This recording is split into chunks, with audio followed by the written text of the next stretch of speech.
باسم الفريق الاشتراكي السيدة النائبة مينا الطلبي.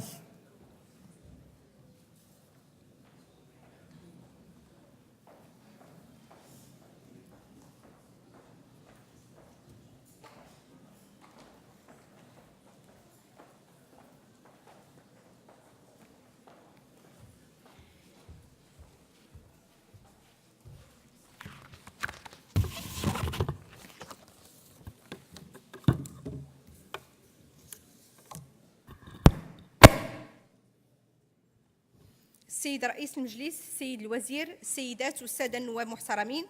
إن الفريق الاشتراكي بمجلس النواب من خلال مواقفه التاريخية الهادفة إلى خلق سلطة قضائية مستقلة وترسيخ مكانتها ضمن المؤسسات الدستورية الأخرى، لا يمكنه بدءاً إلا أن يذكر بالمبادئ الكبرى التي كانت عنصراً محورياً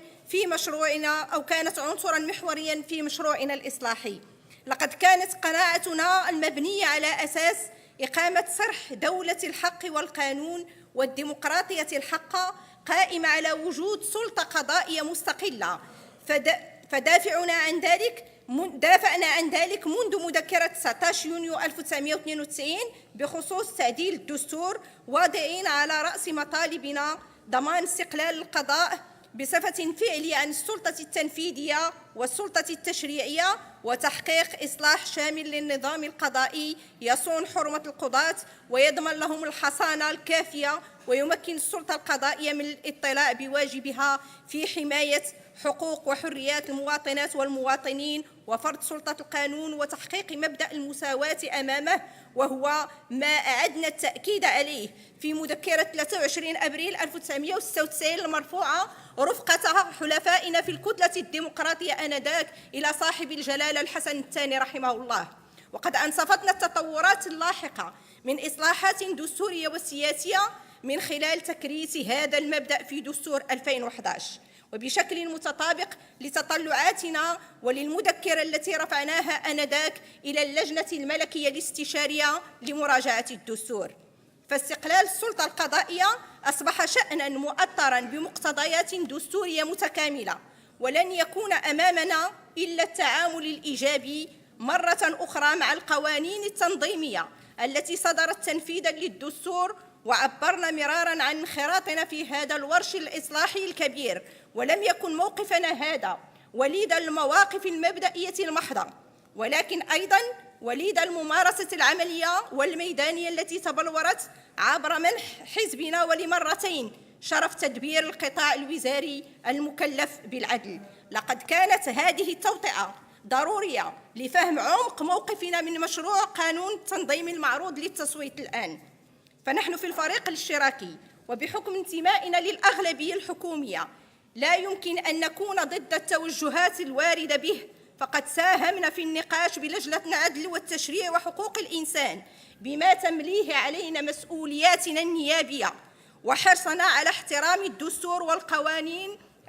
أو القانونين التنظيميين المتعلقين بالمجلس الأعلى للسلطة القضائية وبالنظام الأساسي للقضاة، وكذا بقرارات المحكمة الدستورية الواردة بهذا الخصوص. لقد تكونت لدينا القناعة بأن عهداً قضائياً جديداً بدأ يشق طريقه ببلادنا في إطار التوجيهات الملكية التي ظلت لفترة طويلة تثير الانتباه إلى ورش إصلاح منظومة العدالة، منذ خطاب 20 غش 2009 بمناسبة ثورة الملك والشعب، وخطاب 8 أكتوبر 2010 بمناسبة افتتاح الدورة التشريعية. لذا كان من الطبيعي كتتويج لهذا المنظور الملكي تمكين القطاع من محور خاص ضمن خطاب 9 مارس 2011 التاريخي بمناسبة الإعلان عن الإصلاحات الدستورية. وقد كان للتوجيهات الملكية الدور الأساس في إطلاق دينامية إصلاح منظومة العدالة التي توجت بعد حوار وطني بإصدار الميثاق الوطني لإصلاح منظومة العدالة.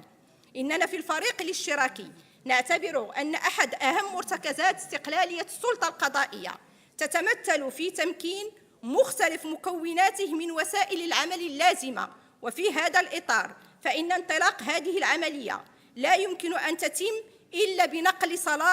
صلاحيات وزير العدل ذات الصلة بالشأن القضائي إلى الجهة التي خصها الدستور بذلك. لذا فإنه ما دام أن قضاة النيابة العامة أصبحوا إلى جانب قضاة الأحكام يشكلون هيئة واحدة تسري عليهم نفس المقتضيات تطبيقا للدستور والمادة الثالثة من القانون التنظيمي المتعلق بالنظام الأساسي للقضاة، وأنه تم وضع قضاة النيابة العامة بموجب المادة 25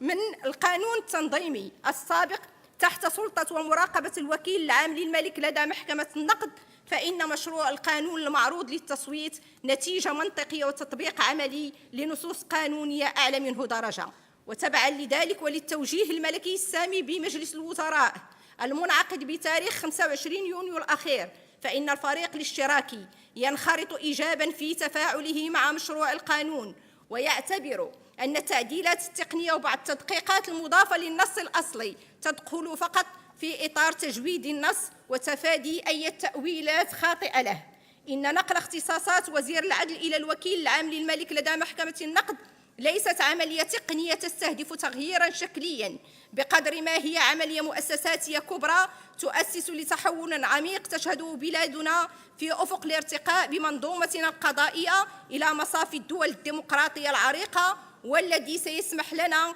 بإطلاق دينامية مؤسساتية جديدة تنضاف للتراكمات الأخرى لبلادنا على مسار دولة الحق والقانون. إن هذا التوجه السليم لا يمكن معه فتح المجال لأي مزايدات، فالأمر يتعلق بإقامة صرح سلطة قضائية مستقلة قائمة إلى جانب السلطتين التشريعية والتنفيذية، وقادرة على خلق توازنات جديدة بين مختلف السلطات العمومية من جهة وبين مجموع هذه السلطات والمواطنات والمواطنين من جهة أخرى. كما يتطلب منا جماعة تكثيف الجهود لتحييل المنظومة القانونية لتصبح متلائمة مع كل هذه المستجدات، ونعتبر أنه على رأس هذه الأولويات تحيين قانون المسطرة الجنائية نظراً لما يتضمنه من إجراءات ومساطر قد تضيع مع حقوق وحريات المواطنات والمواطنين بفعل عمليات التأويل والتأويل المضاد. شكراً للسيدة النائبة